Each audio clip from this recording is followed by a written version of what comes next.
Funcionar, desenvolver as funções motoras, entre tantos outros benefícios indispensáveis na vida pessoal e profissional. Seu João resolveu procurar a escola de música de seu bairro. Foi aí que encontrou a Oficina Livre de Música, um espaço destinado ao aprendizado musical, premiada com o selo Top of Mind, com profissionais qualificados, larga experiência no processo de ensino-aprendizagem em diversos instrumentos musicais para crianças, jovens, adultos e idosos. Agora Mariana pode desenvolver-se na música e aprender a tocar diversos instrumentos, tais como guitarra, bateria, teclado, cavaquinho, pandeiro, sanfona, baixo e ainda aprender a formar sua própria banda e sair a tocar por aí. Matricule-se já na Oficina Livre de Música, a sua escola de música desde 1998. Fale conosco pelo telefone ou nossas redes sociais.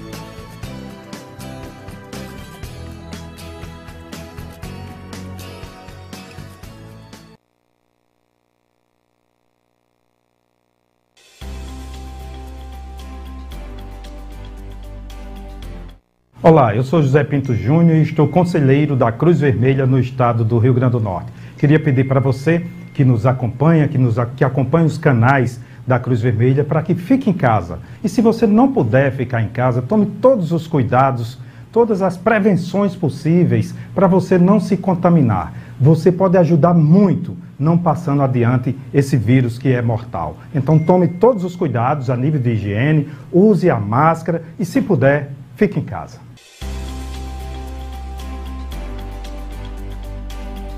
Olá, tudo bem? Passando para lhe convidar para acompanhar o Jornal Potiguar Notícias, de segunda a sexta-feira, às 5 horas da tarde, na 91.9 FM, a Sintonia do Bem. Eu espero você. Este programa é uma produção independente e todo o conteúdo é de responsabilidade de seus idealizadores.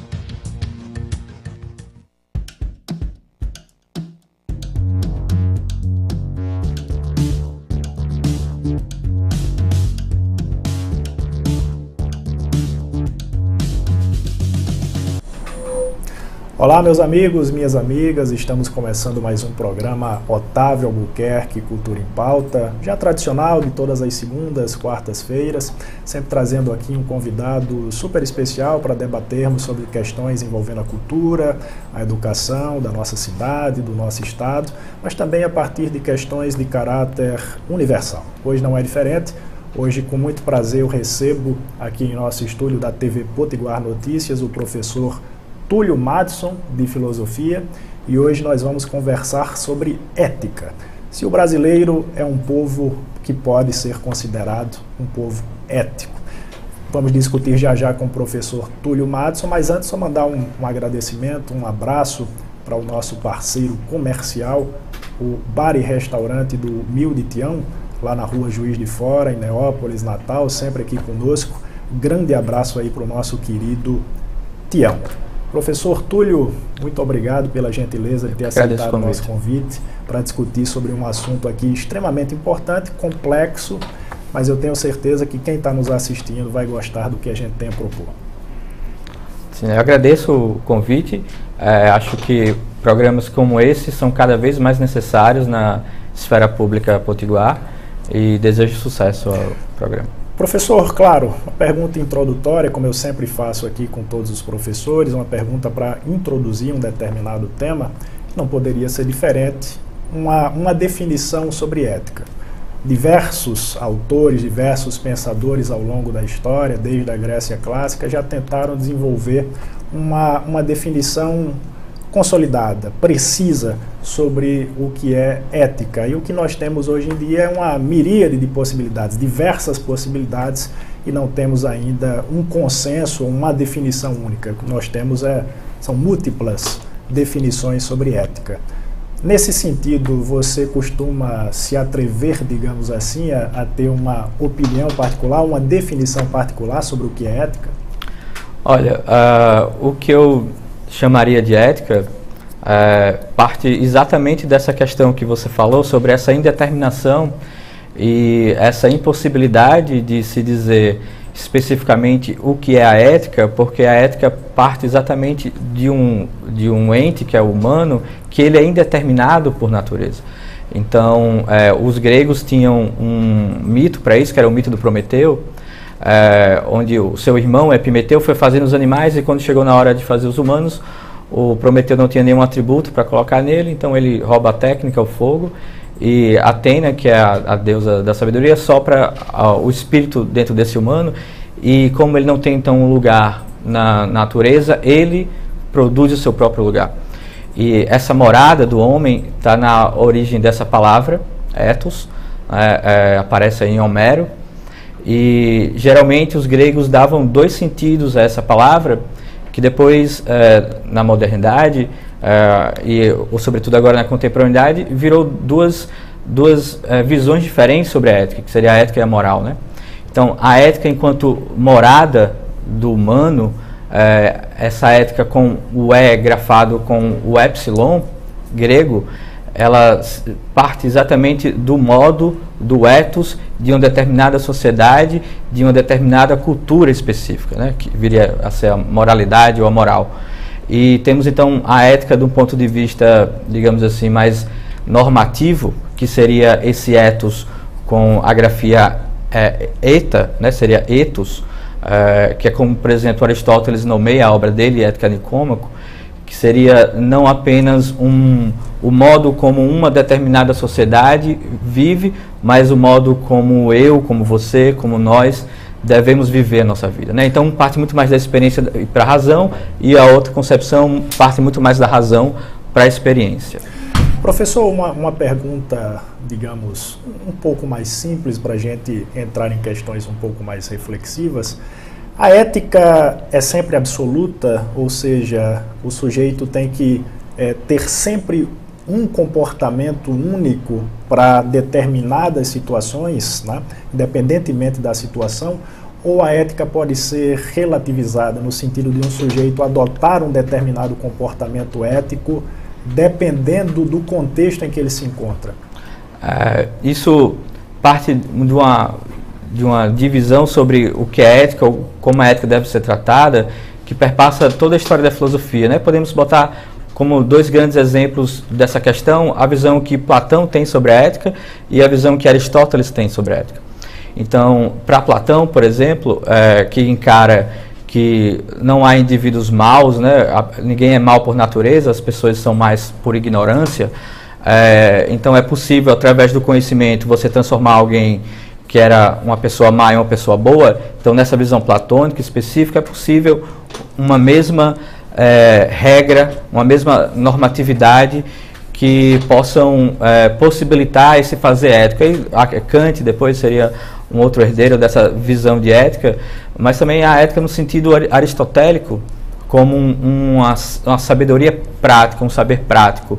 E aí, nesse sentido, fica difícil a gente tentar pensar numa mesma diretriz que seja aplicado a pessoas diferentes, porque como essa ética é um saber prático, ela depende muito da experiência, né, do hábito. Então, o que faz uma pessoa boa e uma pessoa má é o hábito de praticar boas ações ou não, né? Então, nessa visão aristotélica, seria difícil tentar achar um princípio ético que eu pudesse, uma fórmula que eu pudesse exprimir e pudesse valer para todos, a não ser a questão da mediania, né? Que é evitar os vícios através de ações que não tendam nem ao excesso e nem à carência, né?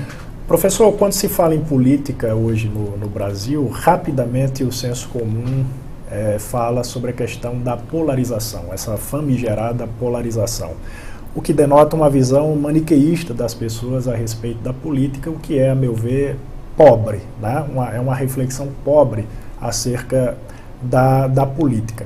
Se a gente leva em consideração essa definição mais elementar do que é ética, como a arte da convivência, como o respeito ao pensamento do próximo, essa polarização que suscita o conflito o tempo todo, os antagonismos, a falta de respeito com o pensamento do outro, ela gera necessariamente uma crise ética no Brasil, uma degeneração da ética por suscitar esse conflito e o desrespeito à convivência?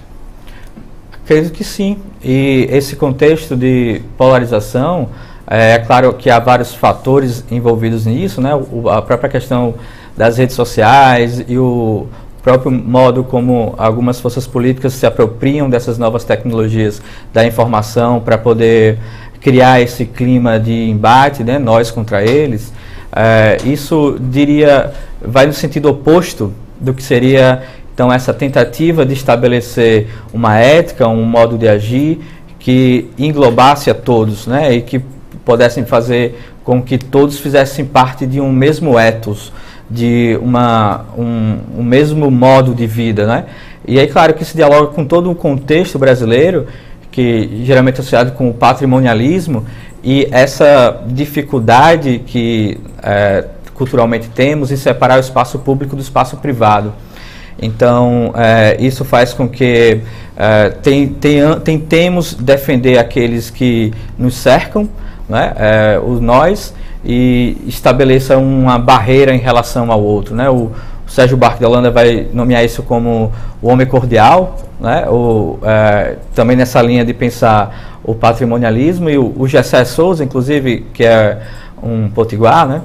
Ele vai criticar também um pouco essa visão do homem cordial e do patrimonialismo, falando que, na verdade, não é o brasileiro que tem essa dificuldade entre estabelecer o que é público e o que é privado.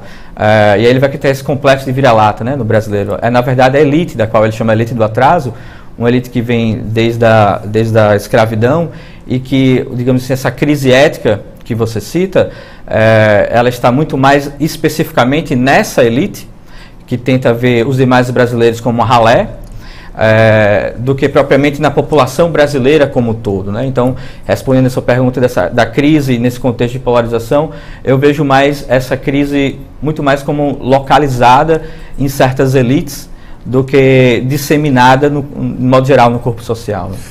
Já se tornou outro dogma do senso comum a ideia de que o brasileiro é antiético por natureza, que a antiética faz parte do nosso DNA, é quase uma característica inata, né, que faz parte da nossa cultura. A questão das mini corrupções cotidianas, furar fila, sentar num assento destinado ao idoso, dar carteirada. Você acredita nessa possibilidade, professor, ou digamos que parece muito mais plausível acreditar na ideia de que essa falta de ética, ou essa suposta falta de ética do brasileiro, está muito mais relacionada a um reflexo da nossa classe política, ou da nossa elite, enfim. É um reflexo dessa classe política, ou você acredita também nessa possibilidade de algo ligado à nossa cultura? Eu não acredito nessa visão antiética, né? Porque o ethos, a ética, é algo que permeia qualquer sociedade, qualquer cultura. Então nós temos nossas normatividades, e aí é uma questão de valorização, se é boa ou não. Mas especificamente a essa questão de que somos essencialmente corruptos, né? Ou temos dificuldade em assimilar preceitos éticos, acredito que isso parte de um certo racismo estrutural, inclusive, e aí que remonta a muito tempo, que é essa noção de que, como somos um povo miscigenado, não temos, digamos assim, as condições naturais, como se fosse um pecado original brasileiro, de absorver esses modos de conduta ético, porque não temos jeito mesmo, o brasileiro é assim. Então, acho que parte muito mais dessa visão de como nós nos enxergamos, que é a questão que eu tinha falado antes, do complexo de vira-lata, né?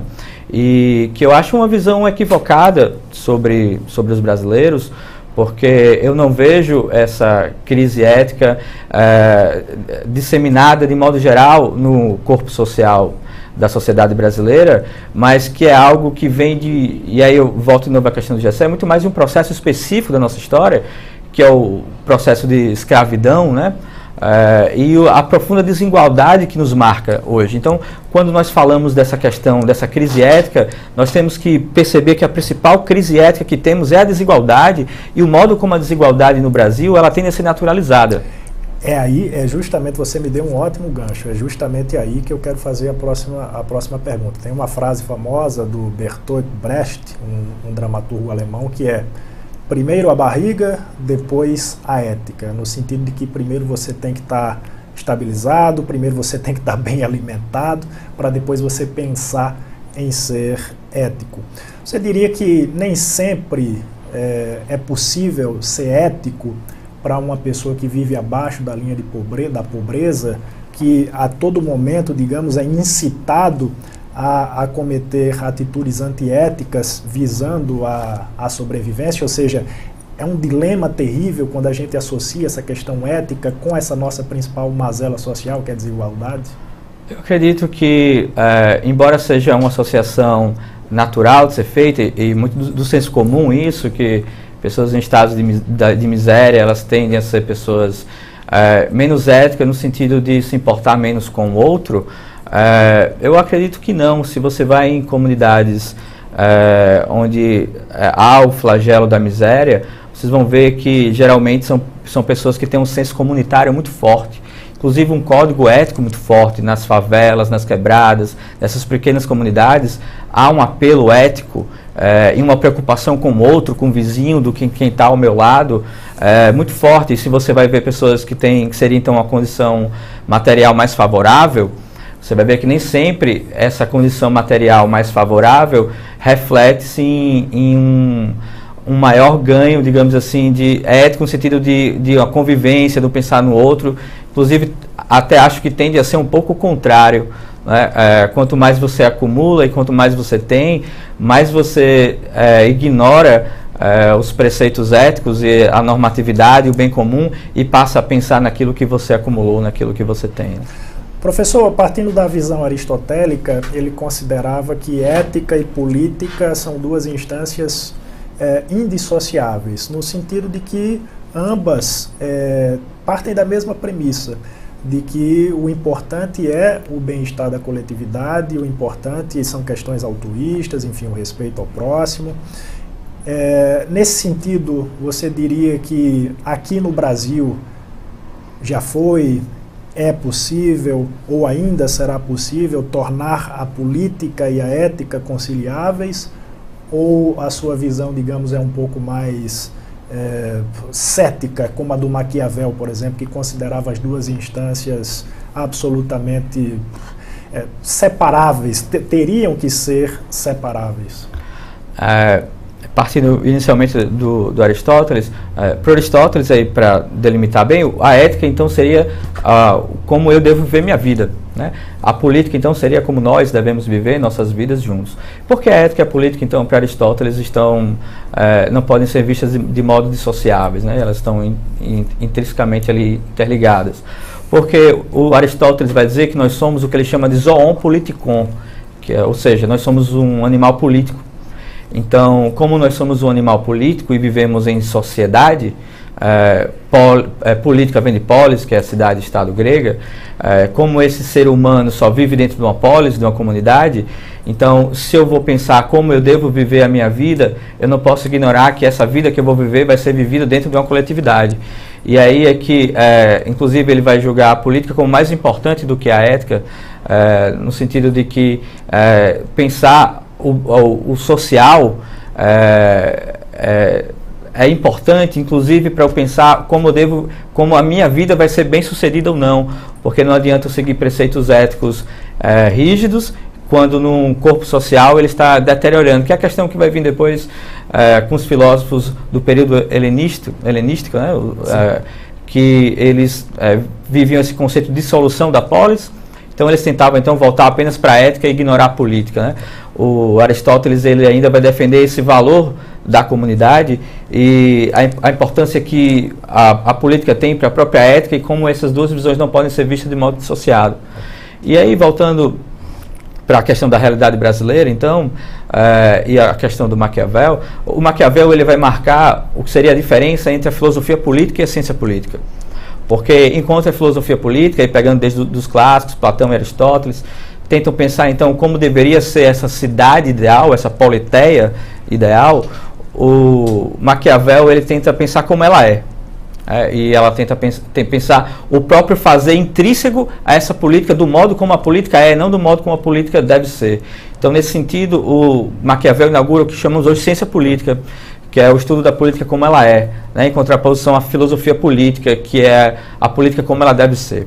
E aí, então, nessa relação entre ética e filosofia, entre esse saber maquiavélico, essa ética maquiavélica, aplicado ao contexto brasileiro, eu acho que essa questão passa, e sobretudo, por você tentar diminuir ou dirimir, ou pensar criticamente o modo como a desigualdade ao qual estamos sujeitos possibilita esse contexto que estamos vivendo, não apenas em relação à crise política, no sentido de um sistema de Estado, até um sistema tributário que cobra mais dos pobres ou cobra mais dos ricos, mas sem a gente tentar colocar, sobretudo, essa crise ética no Estado, como se fosse apenas o Estado brasileiro que fosse corrupto. É claro que há agentes corruptos no Estado brasileiro, mas não podemos negar que o mercado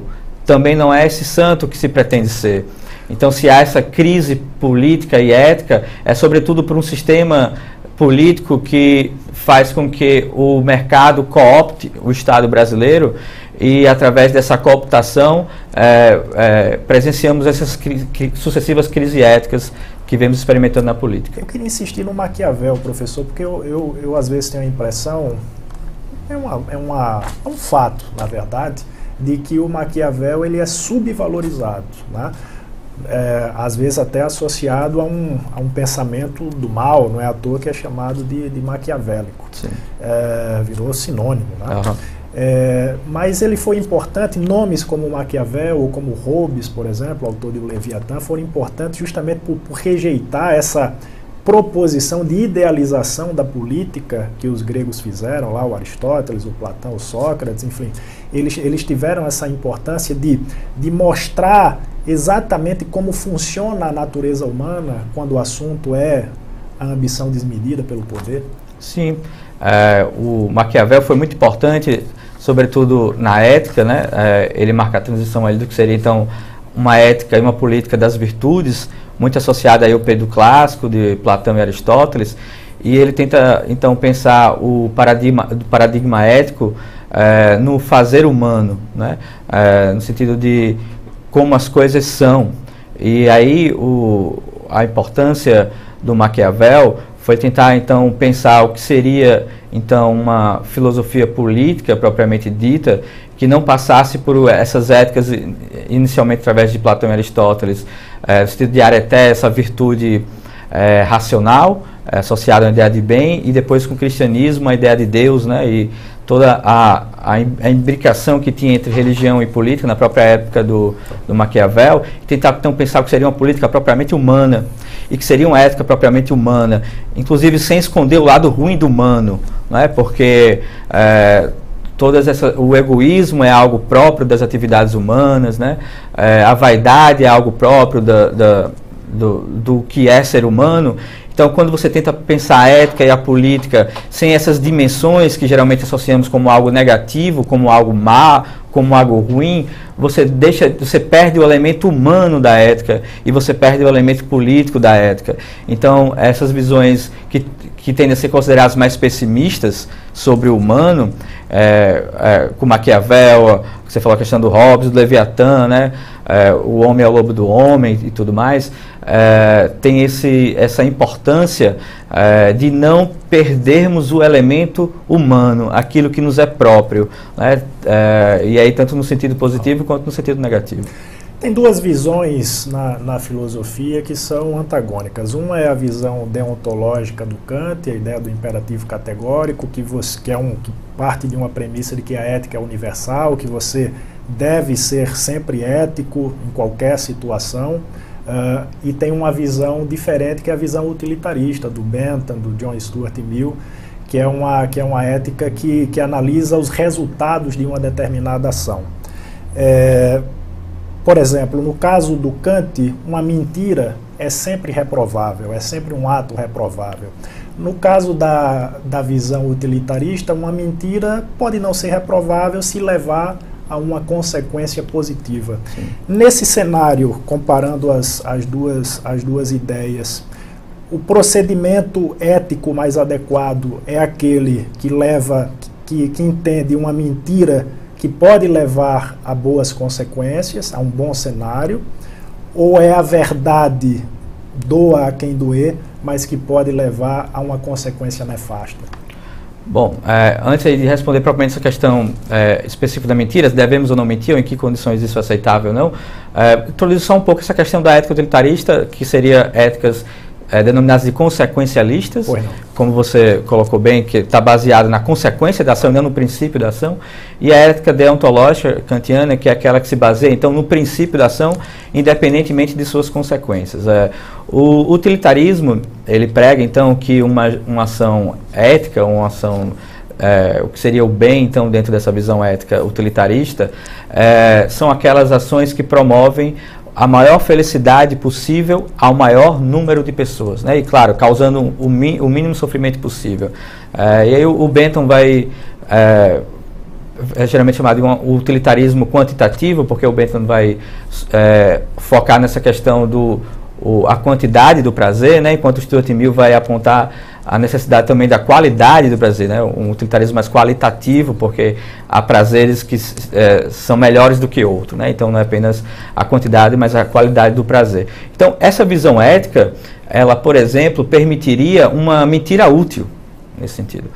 E aí onde estaria a utilidade dessa mentira? A utilidade dessa mentira estaria exatamente nas consequências dela. Então, se fosse uma mentira que proporcionasse uma felicidade ou um prazer para o maior número possível de pessoas, ela seria uma mentira aceitável, porque se você coloca, como Aristóteles colocou, que a finalidade da vida é a felicidade, que ele chama de eudaimonia, então uma ação, mesmo que sendo uma mentira, provoque uma felicidade para o maior número possível de pessoas, mesmo sendo mentira, seria uma ação eticamente desejável, né? E aí o Kant vai apontar vários problemas com isso, porque isso pode inclusive justificar a morte de alguém, né? Se ela proporcionar essa felicidade para o maior número possível de pessoas, é aceitável? E aceitável em quais condições, né?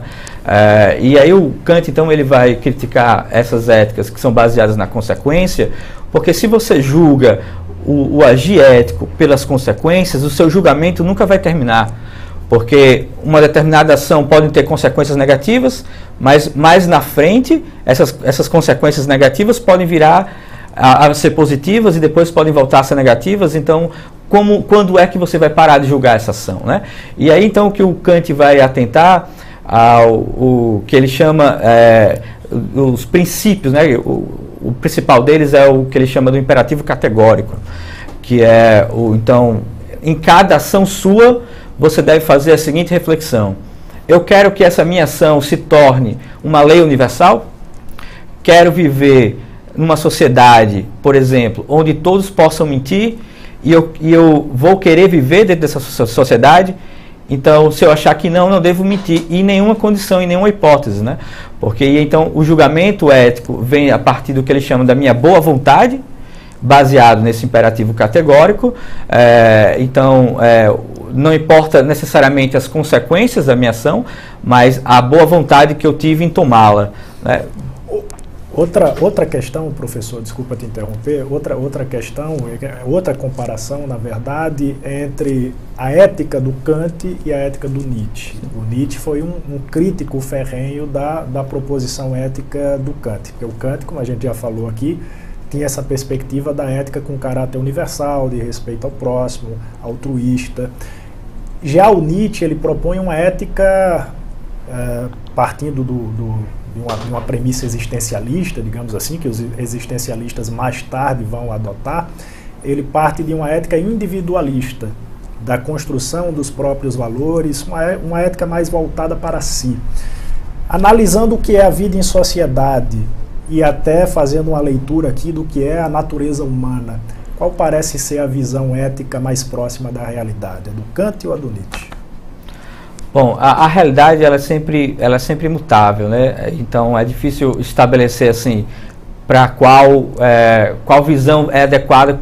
Aí vai depender de qual realidade, de qual contexto. Mas então tentando explorar essa diferença entre o que seria então uma ética deontológica kantiana e a ética de Nietzsche, podemos simplificar nos seguintes termos. Kant, e aí na visão do Nietzsche, claro, propõe uma ética baseada no tu deves. que eu devo fazer, né? O que eu devo fazer para guiar minhas ações. E geralmente essas éticas que são baseadas no outro, no tu deves, elas acarretam, ou elas são consequências, na verdade, daquilo que Nietzsche denomina de um instinto de rebanho, que é esse instinto presente em nós humanos, que tende a valorizar o rebanho, tende à padronização, tende à normalização, à normatização, o que Foucault chama do assujeitamento. Então, o Nietzsche ele vai pensar um tipo de preceito ético que é aquele que não esteja baseado em nenhum tu deves, mas num eu quero, né? E é aí que Nietzsche vai fazer uma associação, então, entre a ética e a estética, e tentar pensar, então, o que seria um fazer ético que possibilitasse um modo de vida, um modo de viver como se fosse uma obra de arte, né? Viver como se escrevesse um livro.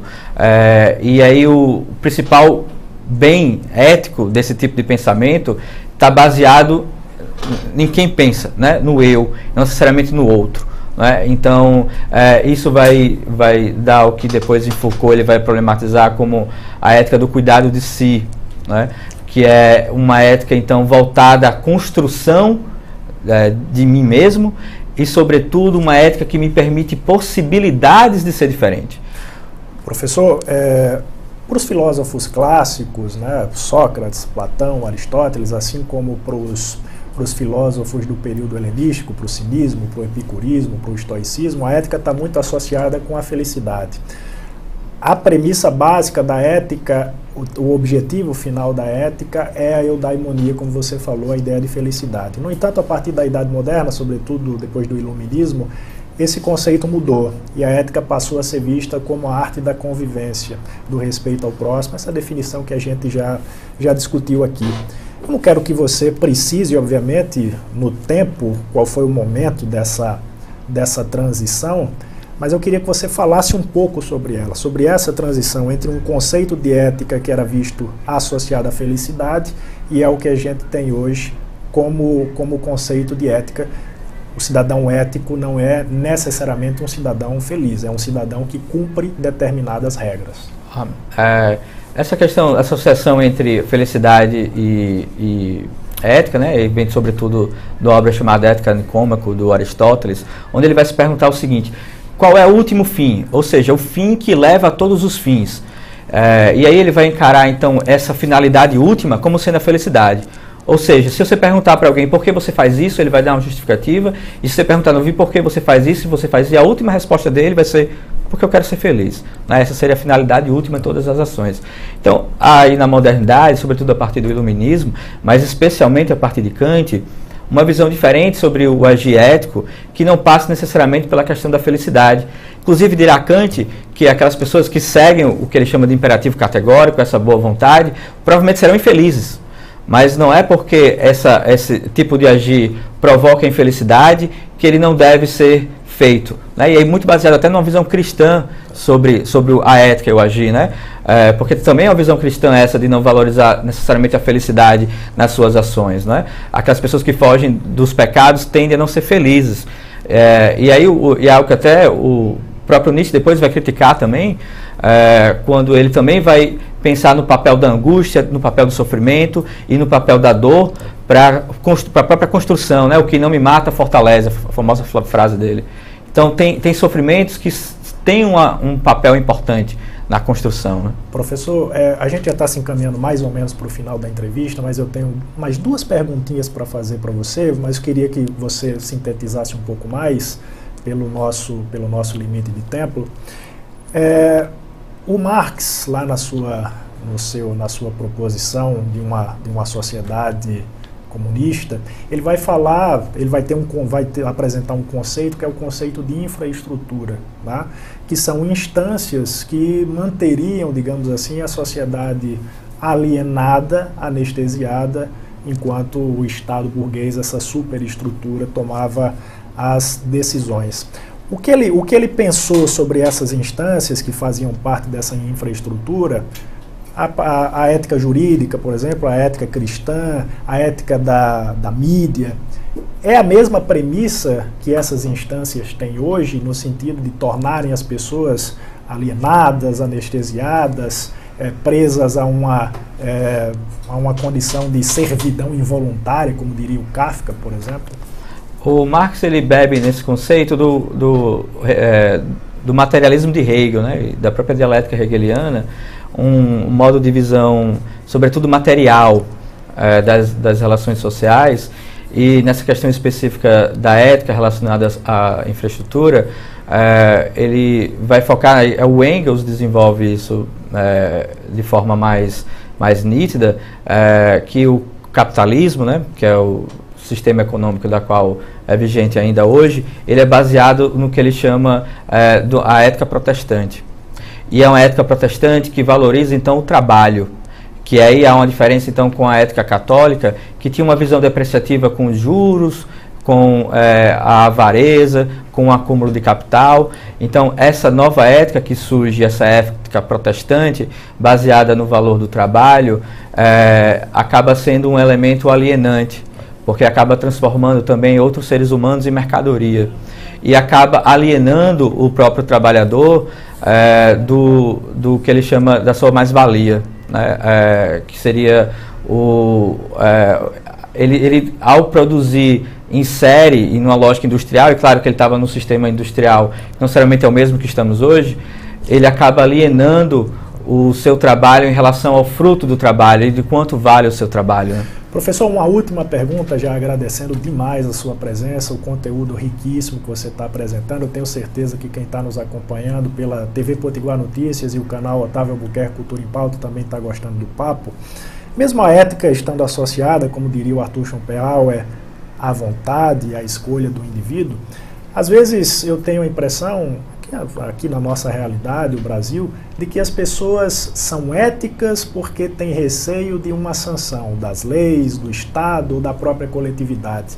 Você entende que uma educação de base ética nas escolas, digamos, ajudaria no sentido do sujeito adquirir essa consciência de que deve ser ético independentemente de uma sanção que possa vir a sofrer?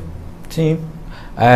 A filosofia na escola, e especialmente a ética, deveria estar presente de modo mais amplo no sistema de ensino como um todo, porque a ética lida com a própria questão do humano, né? Todas as ciências são de alguma forma ciências humanas, porque todas as ciências de alguma forma relacionam a isso, o que é ser humano e, sobretudo, o que é ser humano em sociedade. Então essa é uma área do conhecimento que ela deve ser valorizada, porque ela lida exatamente com essas questões que nos são próprias e, sobretudo, com a capacidade crítica.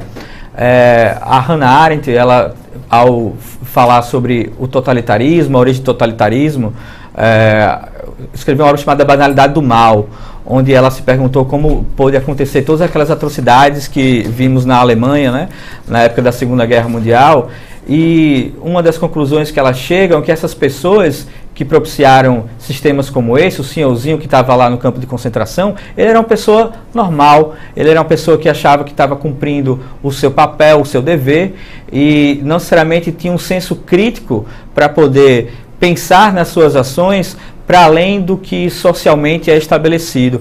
Então, uma educação ética serve sobretudo para não cairmos em armadilhas totalitárias como essa. Serve para instigar nos jovens um certo instinto crítico para que eles possam pensar por si mesmos e, ao pensarem por si mesmos, estarem menos sujeitos a sistemas políticos totalitários ou qualquer desvio de conduta que socialmente possa ser estabelecido, mas que, do ponto de vista pessoal, não se deveria. Professor Túlio Madison, muito obrigado pela sua presença, um conteúdo realmente riquíssimo que foi apresentado aqui. Ficaram ainda questões pendentes, venha outras vezes para a gente discuti-las. Até mais, agradeço. É isso aí, quarta-feira, compromisso firmado, outro convidado super especial aqui no canal Otávio Albuquerque Cultura em Pauta. Vejo vocês lá.